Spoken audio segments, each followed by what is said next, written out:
Hello guys, welcome back to my channel. आज हम start करेंगे ओरल सर्जरी। तो सबसे पहले हम ओरल सर्जरी में देखेंगे डेफिनेशन।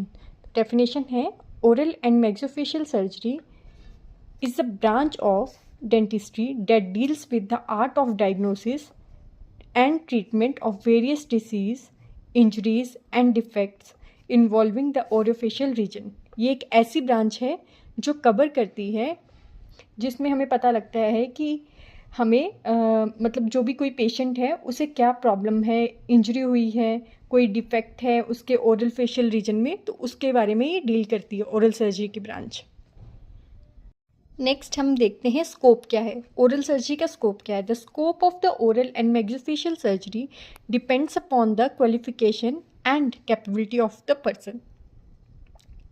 जो मतलब कोई पूछता है कि स्कोप क्या है ओरल सर्जरी का, क्यों करते हैं, तो ये टोटली जो डिपेंड करता है वो पर्सन पे डिपेंड करता है कि उसमें कितनी कैपेबिलिटी है कि वो कर सकता है, और कितनी नॉलेज है उसमें, कितनी क्वालिफिकेशन है, उस पर डिपेंड करता है।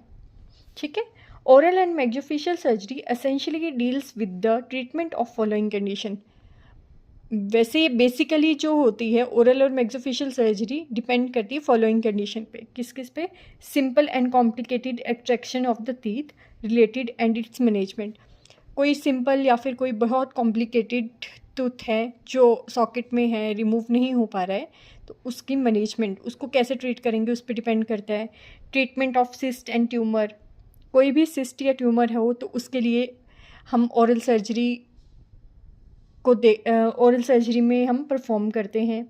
Management disorder of maxillary sinus, कोई साइनस से रिलेटेड प्रॉब्लम है, ट्रोमेटिक इंजरी हुई है कोई भी सॉफ्ट या हार्ड पैलेट टिश्यू में, ओरोफेशियल रीजन में, फेस के किसी भी स्ट्रक्चर में हार्ड या सॉफ्ट पैलेट में कोई भी इंजरी हुई है उस पर।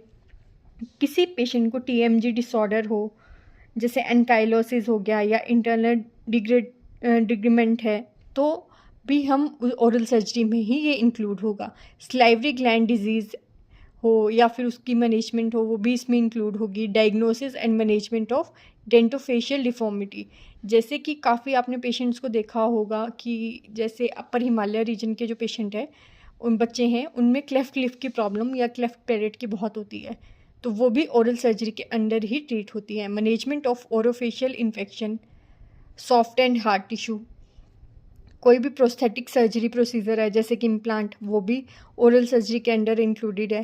प्री कैंसरस लीजन है, ओरल सब म्यूकोसिस फाइब्रोसिस है या ल्यूकोप्लेकिया है, कोई भी कैंसर से रिलेटेड है तो वो भी इसमें ओरल सर्जरी में इंक्लूड होगा। ओरोफेशियल पेन है, ठीक है। रिकन्स्ट्रक्टिव और missing portion of jaw bone, कोई जॉ जो है मिसिंग है उसको हमने रिप्लेस करना है, तो वो भी ओरल सर्जरी में इंक्लूड होगा।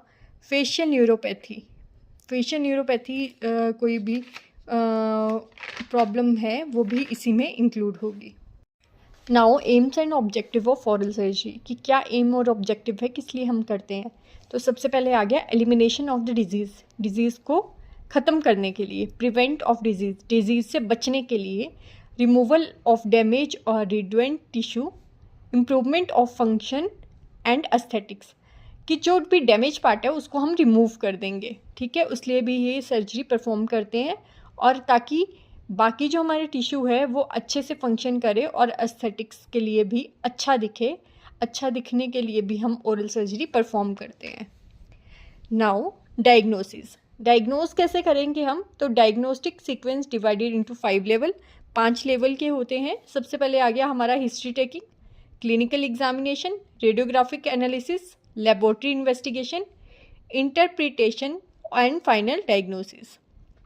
तो सबसे पहले आ गया हिस्ट्री टेकिंग। तो the aim of history taking is to obtain correct account of the patient problem, to know history, symptom, general condition, lifestyle. Mainly हम हिस्ट्री टेकिंग क्यों करते हैं, ताकि हमें पेशेंट की सिम्टम्स पता लग सके, जनरल कंडीशन कैसी है, लाइफस्टाइल कैसा है उसका, और सोशो इकोनॉमिक बैकग्राउंड कैसा है। अब हिस्ट्री टेकिंग के क्या स्टेप है। Obtain general information like name, age, sex, marital status, address, occupation. सबसे पहले chief complaint, principal reasons as to why the patient need seeking medical attention. Chief complaint हम क्यों लेते हैं, ताकि हमें पता लग जाए कि पेशेंट मेडिसिन के पास क्यों आया हुआ है, ठीक है। तो इसके चीफ कंप्लेंट रिकॉर्ड करने के लिए हमें कुछ बातें ध्यान में रखनी है। क्या क्या? जैसे हमें ध्यान रखना है कि record in the patient own language, ठीक है। हमें पेशेंट की जो भाषा है मोस्टली उसी में ही लिखना है, एज सून एज पॉसिबल। जितनी जल्दी वो आके बता रहा है तुम्हें वो रिकॉर्ड करना है। ऑनसेट ड्यूरेशन, कितनी ड्यूरेशन, कब से पेन हो रही है, किस टाइम हो रही है, और कोई सिम्टम्स है। Any treatment taken earlier for this condition, उसने पहले कोई ट्रीटमेंट लिया है इस प्रॉब्लम से रिलेटेड या नहीं। सो कॉमन कंप्लेन क्या होगी पेशेंट की? पेशेंट बोलेगा कि मुझे बर्निंग सेंसेशन है, ब्लीडिंग है, या फिर टूथ लूज हो गया है, या अक्लूजन में प्रॉब्लम है, डिलेड टूथ इरप्शन हो रही है, जीरोस्टोमिया है, स्वेलिंग है, बैड टेस्ट आ रहा है, या हेलिटोसिस हो रहा है, ठीक है। ये मोस्टली जो होती है कॉमन कंप्लेन होती है। फिर आ जाएगा पास्ट और प्रेजेंट मेडिकल हिस्ट्री। तो हमें अब जो प्रेजेंट में पेशेंट को प्रॉब्लम है वो भी, और जो पहले थी उससे रिलेटेड भी हमें हिस्ट्री लेनी है, डिटेल में पूछना है।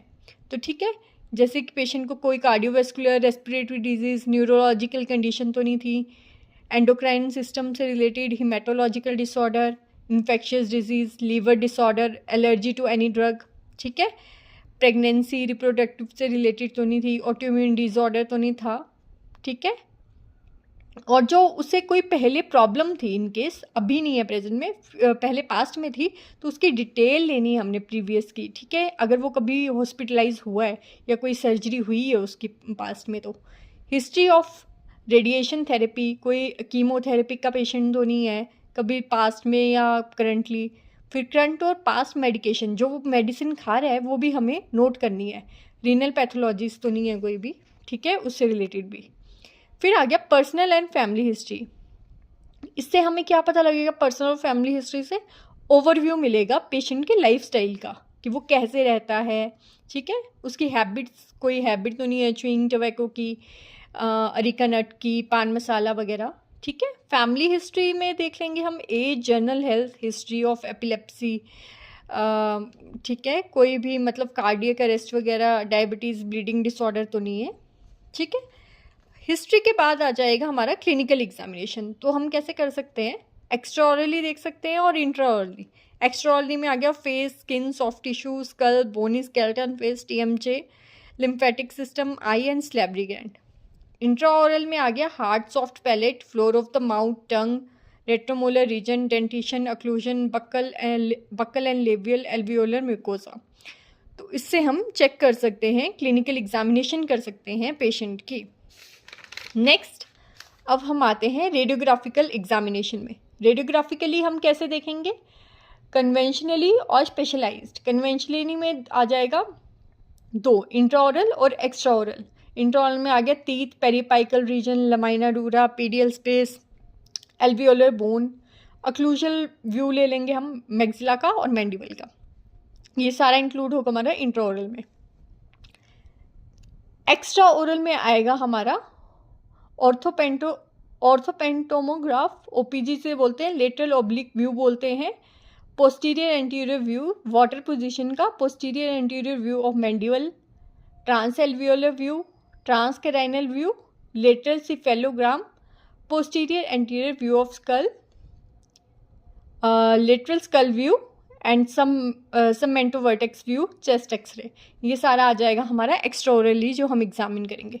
स्पेशलाइज्ड में आ जाएगा tomography, ultrasonography, radio nuclide imaging, ठीक है, साइलोग्राफी जो हम स्लाइवरी ग्लैंड की करते हैं, ठीक है, ये सबसे इम्पॉर्टेंट है। सियालोग्राफी, अरिथ्रोग्राफी, एंजियोग्राफी, इलेक्ट्रोकार्डियोग्राम, ठीक है, ये सब इसी में आ जाएगा रेडियोग्राफिक इन्वेस्टिगेशन में। फिर आ गया लैब इन्वेस्टिगेशंस। रेडियोग्राफिक एग्जामिन के बाद हम करेंगे lab investigation if required.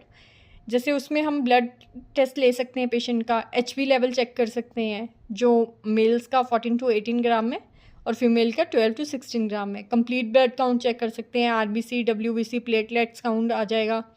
Coagulation test कर सकते हैं, जिसमें हमें पेशेंट का ब्लीडिंग टाइमिंग पता लग सकता है, ताकि उसे कोई डिजीज़ तो नहीं है। नॉर्मल जो होता है वो 3 to 5 मिनट्स का होता है ड्यूक मेथड के अकॉर्डिंग। क्लॉटिंग टाइम जो होता है 4 to 10 मिनट्स का होता है। बायोकेमिकल टेस्ट कर सकते हैं हम, जैसे RFT, serum electrolytes, LFT, blood glucose level, ये भी इम्पॉर्टेंट है, ब्लड ग्लूकोज लेवल। नॉर्मल जो है फास्टिंग ग्लूकोज लेवल जो होता है बिटवीन 65 to 100 mg पर 100 ml ऑफ ब्लड होता है, और पोस्ट प्रेनेडियल होता है 120 to 160 mg पर 100 ml ऑफ ब्लड।